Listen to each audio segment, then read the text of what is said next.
Biiroon bulchiinsaa nageenyaa fi tasgabbii magaalaa Finfinnee abbaa taayitaa kabachiisa dambii bulchiinsa magaalaa Finfinnee waliin ta'uun raawwii karoora kurmaana tokkoffaa bara 2016 gamaaggameera.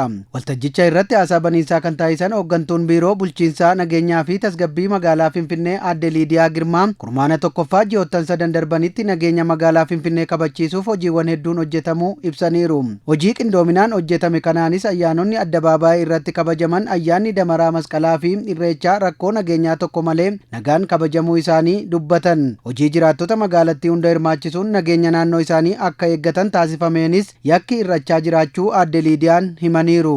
በየጊዜው ተለዋዋጭነት ያላቸው የወንጀል ድርጊቶችን yeroo adda addaatti bifa jijjiirrachuun yakkoota raawwataman gama ittisuutiin xiyyeeffannoon hojjechuuf karoorri qabamee hojjetamaa ture. Gama kanaan jiraattota magaalaa keenyaa nageenya isaanii ofumaa akka eeggatan taasisuun kurmaana tokkoffaatti raayyaan nageenyaa karoora kana milkeessuuf magaalaa keenya keessatti marsaa 3 eegumsa taasisuun yakki osoo hin raawwatamin dura caasaa nageenyaaf eeruu kennuun akkasumas erga mudatee booda immoo caasaa nageenyaa deeggaruun hojiin gurguddaan hojjetameera. Hojii qindoominaan hojjetame kanaanis olaantummaa seeraa kabajamaa waan jiruuf yakki magaalaa Finfinnee keessatti raawwatamu hir'achaa dhufeera. Waltajjicha irratti hojiiwwan kurmaana tokkoffaa keessatti hojjechuuf karoorfaman milkaa'ina olaanaan xumuramuu himameera.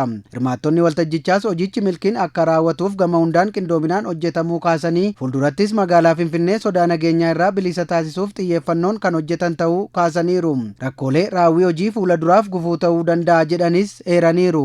Yakka adda dafnee bira geenye tasgabbeessuuf ittisuufis kan dandeenyu keessumaa loojistikiin adda addaa yoo sirriitti guutame jechuudha. Tokko konkolaataan aanaalee hundumtuu hin qabanii kutaa magaalaattis kan jiru tokkodha. Kana wajjin qabatee akkan kun guutu gaaffii kaasnee jira jechuudha. Kana malee reediyoonis ittiin ol quunnamnu yeroo neetworkiin badu sirriitti oliin quunnamnee olii hojjechuu dandeenyu jiraachuu qabaa inneetu kaasnee jira jechuudha. Humna ijaaramee kun seerri bahee fi hundumtuu godhamee jira. Akka magaalaatti loojistikiin qabu waan guddaa miti kan akka konkolaataa iddoo iddootti warraaqan ni jira. Humni magaalaa ammam akka ta'e hin beekna, garuu amma danda'amuun humna kana akka addaan citis ni uumamne deeggarsi akka godhamu. Yaadawwan hirmaattota biraa fuula duratti hudhaa ta'uu danda'u jechuun akka gaaffiitti dhiyaateefis aadde Liidiyaan rakkoo jiru furuuf biiroon bulchiinsa nageenyaa fi tasgabbii magaalichaa qaamolee dhimmichi ilaallatu waliin xiyyeeffannoo addaan hojjechaa jirra jedhan.